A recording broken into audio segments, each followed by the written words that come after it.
Welcome in to Duval Daily, presented by GenJag.com. I'm Jordan DeLugo. Thanks for tuning in. Giants at Jaguars. We're going to get into it right now. Giants are 5-1, coming off 3 straight wins. Your Jaguars, they're 2-4 in the midst of a 3-game losing streak. We're going to break it all down. We're going to do it right now. But first, follow me on Twitter at Jordan DeLugo, Generation Jaguar, at Generation Jag. Please like and subscribe on YouTube. And if you want to support the channel further, you can go pick up a new hat or shirt at genjag.com right now. Become a channel member. Links in the description below. So this is a game that it doesn't feature as many key storylines as some of the Jaguars' early season contests have. There's no big coaching rivalries or anything like that going on. But you do have Evan Ingram, Jaguars' starting tight end, their leading receiver at the position, a guy who has been increasingly relied upon for the Jaguars' offense. Evan Ingram's taken on his former team, right? The New York Giants. They drafted him in the first round. Did not pick up his 5th-year option, did not attempt to re-sign him, and so he became an unrestricted free agent this past offseason. The Jaguars pounced, gave him a 1-year, $9 million contract, a prove-it deal to bring him into Jacksonville and see if he can be the next great Doug Peterson tight end, right? Had a lot of really productive tight ends in Doug Peterson offenses through the years.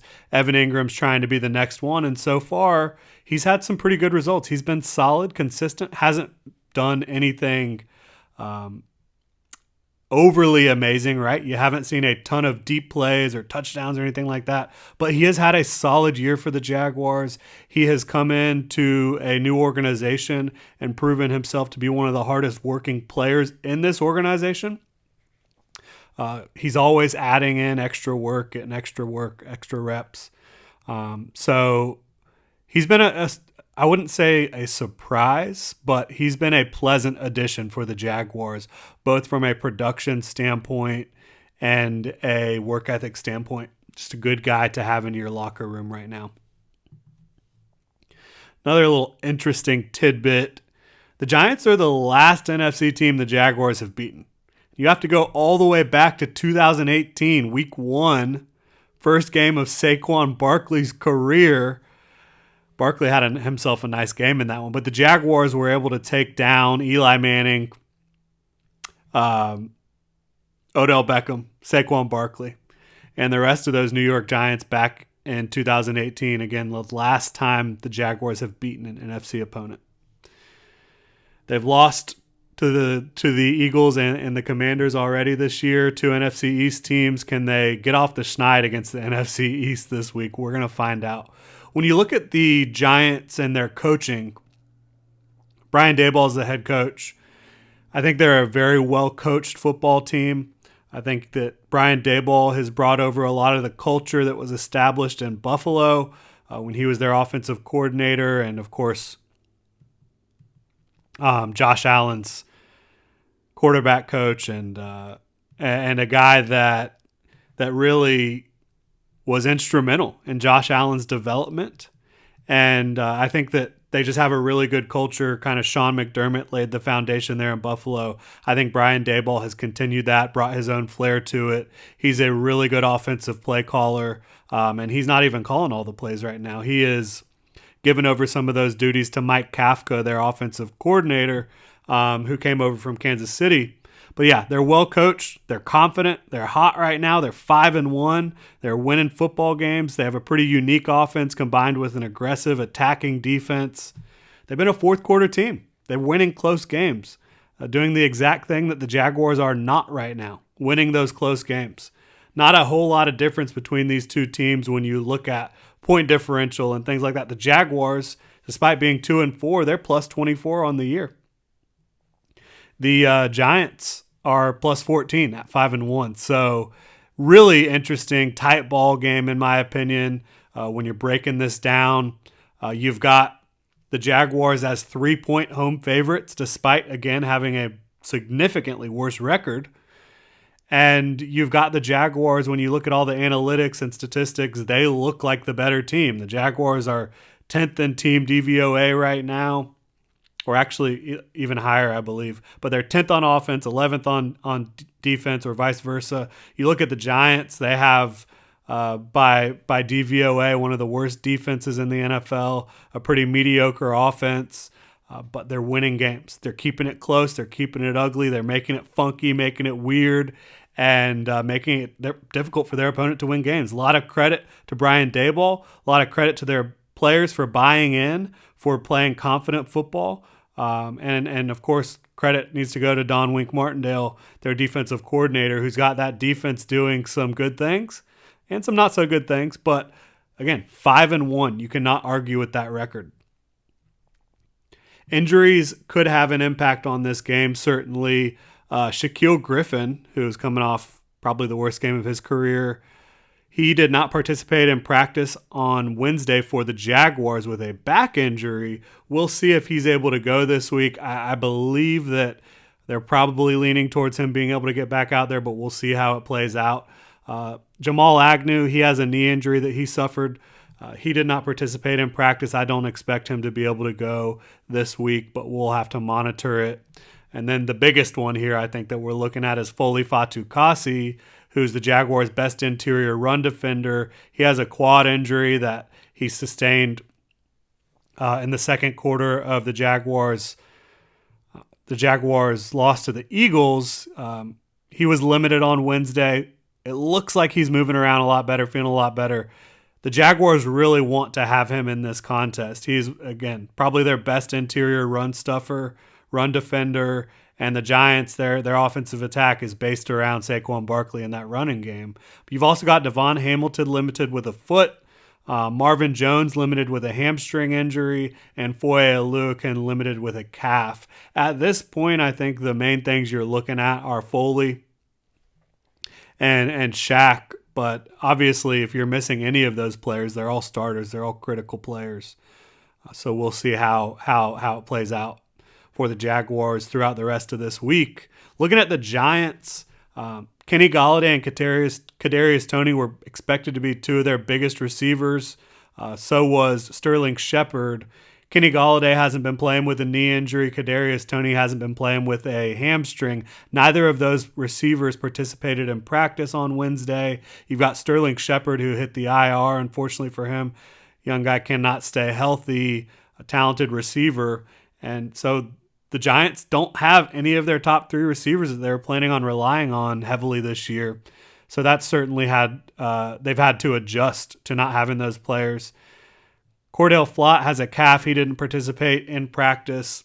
Jason Pinnock, ankle, did not participate in practice. O'Shane Ximines, who is a rotational pass rusher for the Giants, he has a quad injury as well, did not participate in practice.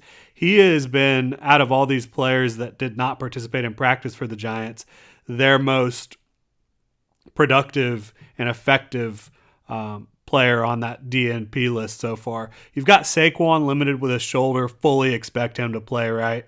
Andrew Thomas limited with an elbow, fully expect him to play. John Feliciano, groin limited, expect him to play. Azeez Ojulari, he's missed some time with a calf injury. He could be making his return. You know, a really talented young pass rusher out of Georgia, had a good rookie year in 2021. They really want to get him back out there, so I think you could see him play this week. That's the injury updates for y'all. Of course, you want to keep track of that, keep an eye on that throughout the rest of the week. And Friday, you'll get your game status reports from both teams. All right, so looking at the Giants and the offensive side of the ball for them, what are they doing? How are they winning football games? Well, they are running the ball with Saquon Barkley. They're trying to get it in his hands as many ways as possible, whether they're handing it off to him, running wildcat, using him in the screen game out of the backfield, which is an extension of the run game, of course. And Saquon's getting the job done as well as he ever has. He's averaging over 5 yards per carry. Incredibly difficult to tackle. Great vision. He's able to find holes that are not available to most runners because of his vision, because of his quickness and his acceleration. He's a complete running back, and there's a reason he was a high draft pick. There's a reason he's looked at as probably the best running back prospect to enter the NFL since Adrian Peterson. This guy is unbelievable. And the Jaguars pride themselves on stopping the run. They have the third best run defense in football statistically right now. I think they have been mostly very good against the run. They've struggled a little bit in certain situations. In late game situations, unfortunately, they've struggled a little bit. And the one team that really took advantage of them on the ground was the Eagles. Certainly weather conditions and game conditions and game script had a part to play in the Jaguars struggling against the run versus the Eagles. But so did the force multiplier that is Jalen Hurts' ability to run the football. When you've got those zone reads, when you've got those read options, it really tests the defense and their discipline. And the Jaguars defense did not remain disciplined against Jalen Hurts and Miles Sanders. Can they remain disciplined against Daniel Jones and Saquon Barkley? Because I do believe the Giants are going to see what the Eagles did and try to emulate some of that and try to stress those linebackers and those players at the second level, making them declare and taking advantage of them. We'll see how that works out. But the Jaguars have a huge test against the run with Saquon Barkley and Daniel Jones. Daniel Jones, he's not Jalen Hurts. He's not Lamar Jackson. He's not Josh Allen when it comes to running the football, but he is an effective runner and a better athlete than most people give him credit for. The Giants, they've been a really strange offense. Again, they've lost most of their top receivers so far this year. They have not had them. So what have they been doing? They've been coming out in some really funky formations.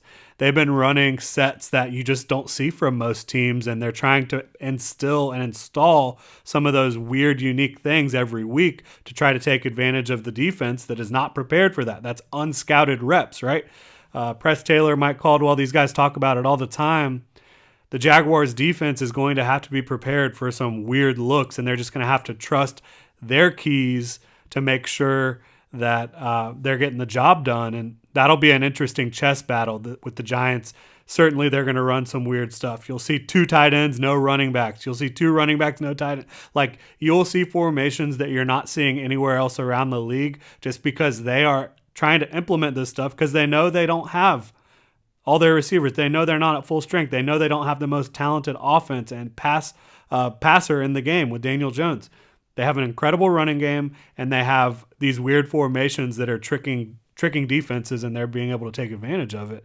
I think if you want to look more at that, Benjamin Solak of The Ringer did a great job outlining some of these funky things that the Giants are doing offensively. Looking at some of the more basic stuff they're doing, they're not taking any deep shots. Daniel Jones does not have any completions more than 20 yards down the field. But they have been fairly efficient underneath and with the intermediate stuff. Again, passing the ball to Saquon Barkley, who is their leading receiver in terms of catches, has 21 catches on the year. Wan'Dale Robinson is back. He was one of their second-round picks, a speedy, quick playmaker out of Kentucky. They've got Daniel Bellinger at tight end catching passes. They've got Richie James, who's their primary return man, catching passes as well. It's not a frightening group when you're looking at the Giants' offensive skill players outside of Saquon Barkley, who might be the most scary offensive skill player in the league right now. So it's going to be an interesting test. They're going to have to remain disciplined when the Giants get into these zone read looks, which I think that they're going to try to run against Jacksonville. They're going to have to remain gap and assignment sound. Anytime Saquon Barkley has the football, you're going to have to swarm to Saquon Barkley. You're going to have multiple defenders trying to take him down because he's usually going to break arm tackles. He's usually going to break away from anything unless you've got multiple defenders corralling him. Really tough assignment for the Jaguars run defense, but when you look at what they've done most of this year, they've shut down a lot of running backs. They shut down Jonathan Taylor, shut down Antonio Gibson.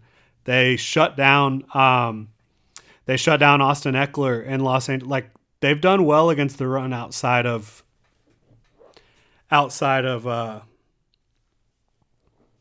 Philadelphia, obviously. So It's going to be interesting. Where's the Jaguars defense struggled? Like I said, they struggled last week against the Colts passing game with tempo. So I think that you might see the Giants run some tempo here, try to get the Jaguars defense off balanced. Go no huddle, move the ball quickly, snap the ball quickly. Underneath stuff, the crossers, the Jaguars really struggled with. They hadn't really struggled with that all that much prior to week 6 against the Colts, so we'll see if they're able to just get back to playing fundamentally sound against those crossing routes and underneath stuff. But yeah, I'd be most concerned about the zone read looks and just making sure you're corralling Saquon Barkley, not letting him beat you with big 50, 60-yard runs. Looking at the other side of the ball, this is a Don Wink Martindale defense, was with Baltimore forever. He loves to run man coverage. He loves to blitz. They're blitzing about 40% of the time against the pass. They're blitzing more than anyone else in football against the pass. They are running more man coverage than most teams right now. That is their primary coverage, but they're also mixing in cover 3. They're also mixing in quarters, a little bit of cover 2. They're trying to make you confused. They're trying to bring pressure. They're trying to give you funky defensive fronts that confuse you. They do a lot of the things that the Jaguars defense tries to do as well, honestly, from a coverage standpoint, from a pass game standpoint. Looking at some of their players up front, Dexter Lawrence is playing unbelievable football right now. He might be playing at the highest level of any interior defender in the NFL right now, both against the run and as a pass rusher, really just playing his best football. Leonard Williams is back here. He had been battling through some injuries, but Leonard Williams is back for them, and he didn't play at the highest level last week. This is a defense that gave up over 200 yards on the grounds to the Ravens. They've been one of the worst run defenses in football. But you look at Dexter Lawrence and Leonard Williams, they have a shot to play effective football up front. I think this is also exciting when you talk about Kayvon Thibodeau and Evan Neal, two players that the Jaguars passed up on to bring in Trayvon Walker. The Giants, they saw Kayvon and Evan fall into their laps, and they took those players at 5 and 7 overall. I believe those were their picks. But Kayvon Thibodeau, he got the game-winning forced fumble last week against Lamar Jackson. You've got Evan Neal on the right side at right tackle. Not playing great so far, but I do think he had one of his better games last week against the Ravens. Only allowed 2 pressures, didn't allow a sack, did well as a run blocker. So you look at those 2 players. You look at Trayvon Walker. I should have probably mentioned this earlier when we were talking about the storylines, but those are 3 of the top picks this year from the 2022 NFL Draft. 3 top 10 picks in this game. I think just watching them and seeing how they play and seeing Trayvon Walker versus Evan Neal, which you will see. Trayvon Walker primarily aligns defensive left side. Evan Neal, right tackle. You're going to see them go head to head, and I can't wait to see that.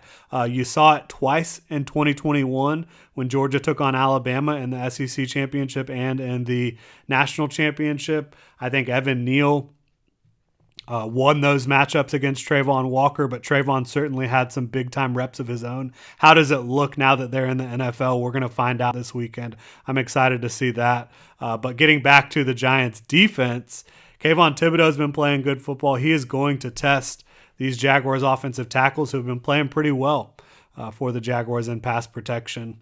Again, they might be getting Azeez Ojulari back as well, so that would give them a really talented couple of edge rushers to challenge the Jaguars' pass protection. So yeah, they have been susceptible over the middle of the field in the passing game.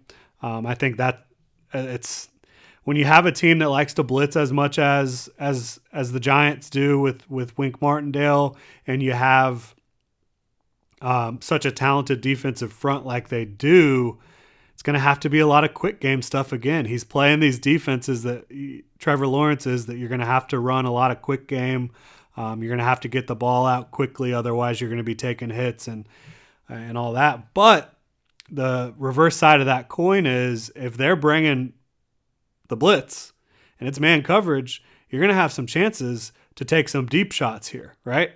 Zay Jones has been destroying man coverage all year, so he could be one of the featured featured receivers for the Jaguars this week. I think Evan Ingram has a chance to be a featured receiver because, again, the Giants' secondary is playing fairly well when you look at the corners. They're getting the job done on the outside. But underneath, when you get matchups with linebackers, when you get matchups with safeties, that's where I think you have an opportunity.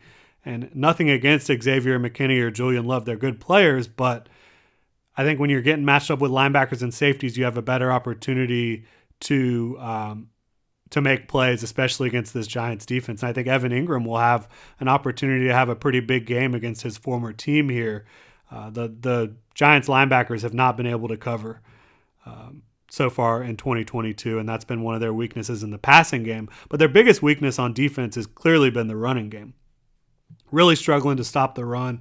Again, gave up over 200 yards last week to the Ravens. They're giving up almost 150 yards a game on the ground. They're giving up over 5 yards per carry. Looks like the worst run defense in football. The Jaguars, you've got Travis Etienne. You've got James Robinson. You've got Trevor Lawrence who can get the job done with his legs. I think they've got to focus on running the football early in this game and try to dictate, get up early, and then play your game the way the Jaguars have shown that they can, but haven't consistently done, right? They did it really well playing with the lead in week 2 and week 3.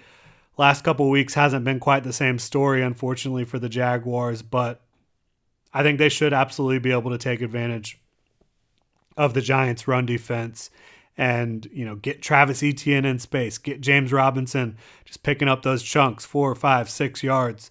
And I think you'll have an opportunity to then start hitting maybe Zay Jones, maybe Evan Ingram and man coverage when they're running their zone looks. I think you have more of an opportunity to probably feature Christian Kirk. But we'll see how it plays out. I think it's going to be a fascinating matchup. Again, Giants are 5-1, Jaguars are 2-4, but the Jaguars are favored in this contest.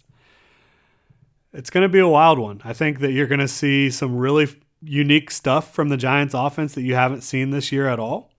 I think you're going to see the Jaguars be able to run the football. But the biggest question for me is, can the Jaguars slow down Saquon Barkley? Because if they can, the Giants offense is going to be in trouble.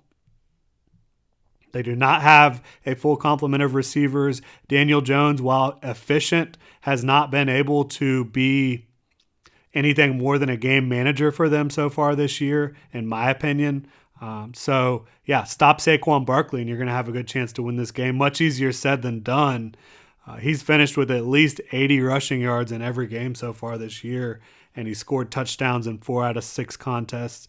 He is the heart and soul of this football team. Bottom line, if the Jaguars can take that away, they're going to have a chance to win this game. But you got to worry about, of course, can Shaquille Griffin get back right? I think based on what we've seen throughout his career, he should be able to get back and play decent football this week. And can you stop the underneath stuff? Because even if you do stop Saquon, if the Giants just come out and they do the same exact thing the Colts did with all the underneath passing and testing Shaquille Griffin, they could have the same results if the Jaguars are not more prepared for that. And I'm expecting to see tempo. I'm expecting to see some zone reads. I'm expecting to see things that have given the Jaguars defense trouble.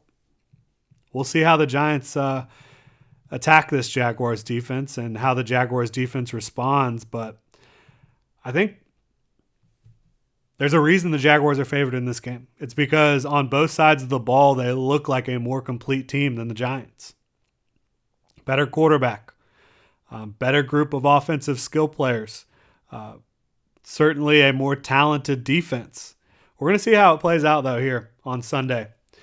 Jaguars 3-point home favorites against the Giants, TIAA Bank Field, Sunday at 1 p.m., Evan Ingram versus his former team. You've got 3 top 10 picks in this game just from 2022 alone. When you talk about Trayvon Walker, number 1 overall, Evan Neal, Kayvon Thibodeau, can't wait for it. We're going to get into some key matchups and some keys to victory and some bold predictions later in the week as we find out more information about what's going on with the injury reports and all that fun stuff. But that's going to do it for this Jaguars versus Giants game preview. Again, 1 p.m. TIAA Bank Field in Jacksonville this Sunday.